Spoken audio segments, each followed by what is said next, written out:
Welcome to the wonderful world of RFID. This is the most common RFID interface you're going to run into for escape rooms, right here. It's a black box and an antenna, an LED, and wires that I've disconnected for right now. This is basically what you're going to find, and they're the easiest to deal with because they're all self-contained. There's no programming like going through an Arduino or things like that. They are 125 kilohertz, which there are others that are different ranges and stuff, but these are the easiest to deal with, and these are the ones we're going to be going over today. These are the two flavors you're likely going to run into when you purchase these units. You're going to run into the ones from Fright Props, and you're going to run into the ones from eBay and places like that. And there's some minor differences. The ones you'll get from Fright Props are wired up here using a voltage regulator and a capacitor.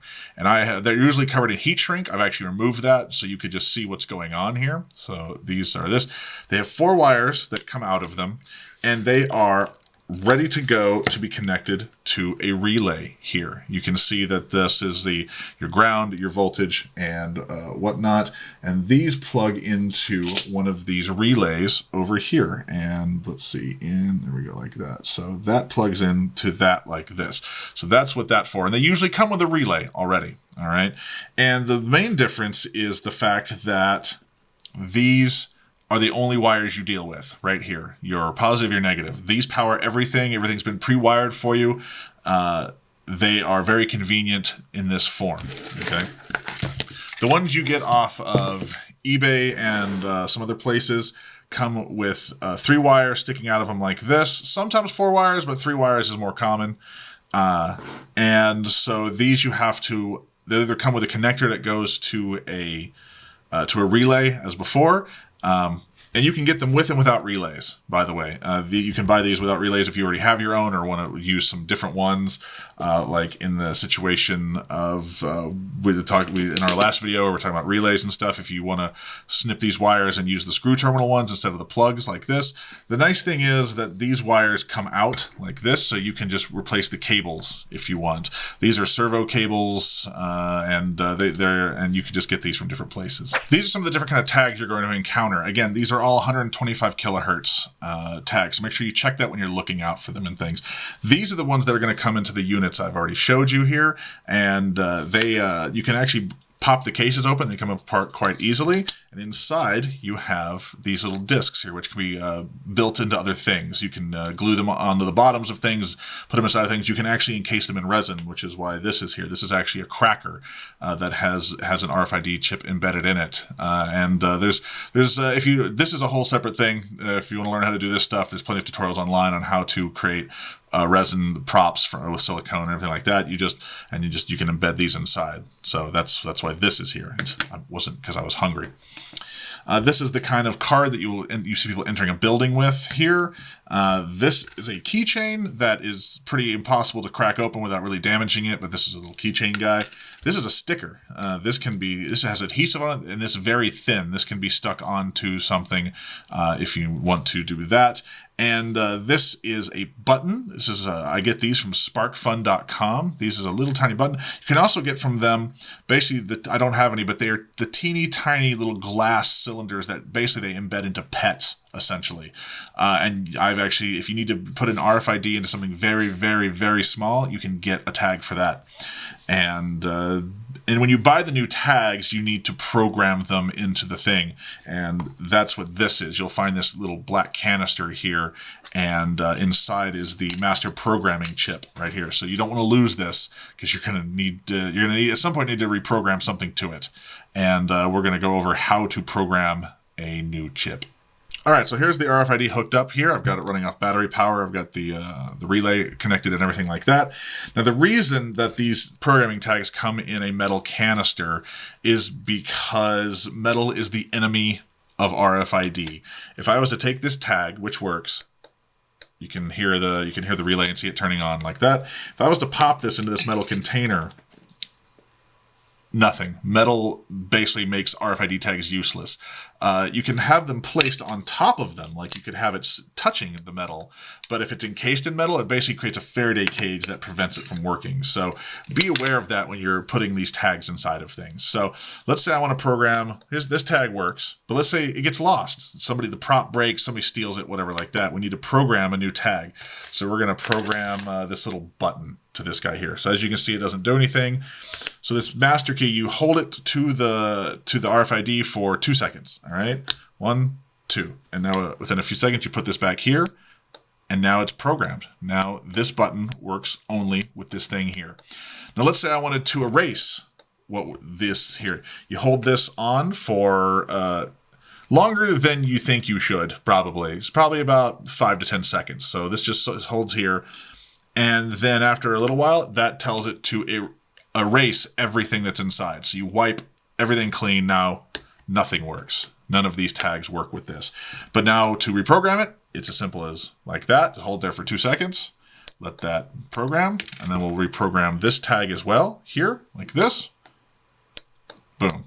It is that easy to add new tags to these things. It's very, very cool. One little thing I like to do, because these have mounting holes here on the side, and on the back is the serial number, which also matches the serial number on the tin right here. This is 1533. This says 1533.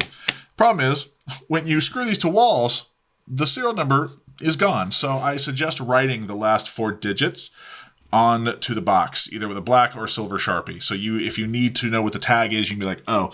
Or you label, like, let's say this is for a chess piece or something like that. You would write chess piece, and then you would write chess piece on this. Just trust me when I say you want to keep these as organized as possible, because when you start accumulating 20 or 30 of these, having to go through and figure out what all these are is very frustrating. One of the other differences in these kinds of relays that you find, the Fright Props ones, when you plug them in, the LED is always on right here. The LED on the eBay ones only come on when you trigger like this. They both have their pros and cons. This way you know this is working because you actually don't need the relay to turn this on. With this one, you need a relay to click it to make sure you know that it's working and everything like that. Another thing, be very careful, by the way. This is something that I have found, especially on these units, is don't let the wires touch each other if they're powered, because it'll cause a short and it'll just kill the unit entirely. And I've also found that if you go to cut this off, make sure the unit's not powered when you cut the LEDs off, because the scissors making contact between these two wires can also fry the internal board and everything like that. I suspect the same thing would happen to this one here if you're snipping these off. You don't need to snip these off. They can be handy. I've done it on a few because I just didn't have the room to have this coiled up inside, but make sure the units are off when you do it. Another little tip that I have for you here, a lot of people don't seem to know this. These antennas have a dead zone, right? It's right in the middle, okay? And I'm going to show you what happens when you pass something over this. So this is going, and then we hit the middle, and then you see that dead zone there, how that kind of just turns off? You're going to hear that if you place these incorrectly, all right? That is one major problem with these. You'll hear flickering and clickering, whatever. And that is because of this dead zone. And what's nice is these can read through other items and stuff like that. Like here's my eraser here. If I do this, it still reads through the eraser. Now, obviously, the more you put in front of it, the thicker the material, the more resistance you're going to get. However, if you mount it this way, facing up, this doesn't have a dead zone, and this has a really good read range on it. I mean, that is a good distance there. And it also has a good read range left and right, and this way too, like that. So that has so if you can, I highly recommend you mount your antennas facing up like this, or for you it's facing up like this. So that way the items get hit here. That way it lessens the chance of this hitting the dead zone of the antenna like that. There's your dead zone, and it prevents all the clickering and flickering. However, I will say that there is, and this is one of the things that people don't like about RFID, especially when it's all built into something very close to the players, is the noise that these make. And for good reason, because you can actually brute force it. Now, you can try to muffle the sound, and you can try to hide everything like that.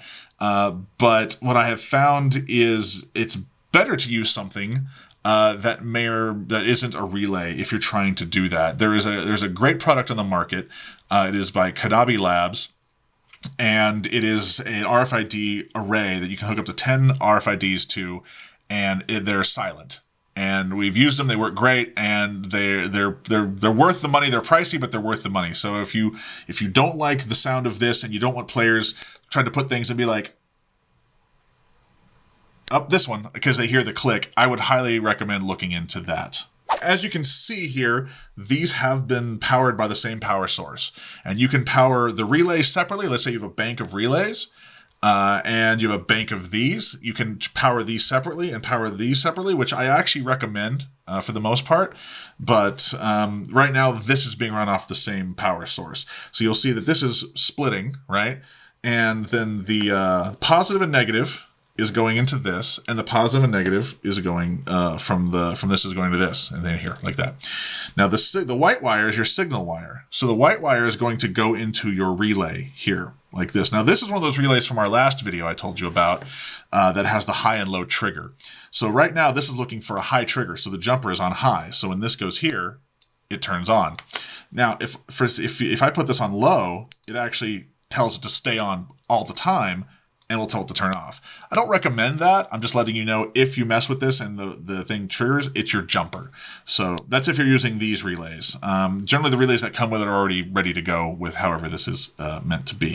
Real quick, I just want to go over how you actually wire up the RFIDs to power and everything like that. So here is your RFID unit. RFID. Wrote that upside down. I'm awesome.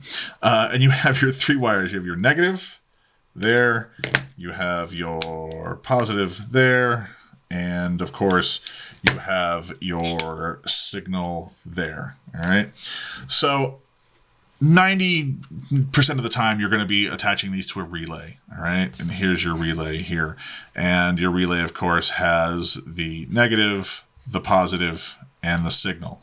Okay, now you got to power these, and you can power these separately, or you can power these together. And I'll show you a little bit how I've done it. I've powered them together. If you have a whole bunch, though, I think it's best to power these separate from each other, just to prevent a lot of voltage drain and amperage draw and all that stuff like that. But in this case, we're just going to pretend we're wiring it up to the same thing. Okay, so here is your power supply. Here's your negative. Here's your positive, like that. So it's pretty easy. Your negative is going to go from each one is going to be tied to your power supply. Your positive, same thing, is going to go here, just like that, to your positive. And finally, your signal is, or your basically, it's either going to be a white or yellow wire. Just so you know, it's going to be the wire that's not black and not red, or in some weird cases, kind of orangish. It's weird. It doesn't matter. Anyway, so your signal wire is going to go to the signal wire of your relay right there. And so that's kind of how your wiring system goes to wire these together on here. And of course, as we talked about before, your relay will have your common and your normally closed and your normally open and everything like that. So, but this will be triggering your other stuff. This will either be running to a controller box, like a Fright Prop or a Badass controller or an Arduino, or it will be powering something. But that's all the relay stuff from before. So now one thing to be aware with these units is distance. You can't have these too close to each other. They will interfere. Let me show you what I'm talking about. You can hear this here. There you go. But if I get this right next to it, it starts to freak out or not work at all. See how that's clicking off and on? These cannot be that close to each other, or else it just causes interference. You just need to be aware that these need to have some distance and some space away from each other. There are units out there that use different protocols, not 125. They use NFC and things like that. There are companies that make RFID boards and puzzles that can be placed right next to each other. Escape room techs, I've seen theirs up close and personal, and theirs are right next to each other with no interference, things like that. But these 125 kilohertz ones don't like to be next to each other. So be aware of that as an issue. If you're building something, these cannot all be too close to one another. Hey guys, make sure you check out some of these other videos we have here. And of course, if you want to keep up with anything we're doing, make sure you subscribe, click the bell, and make sure you also check out testsubjects.com for more info. And if you have something very specific you want us to go over, please let us know in the comments below. See you next time.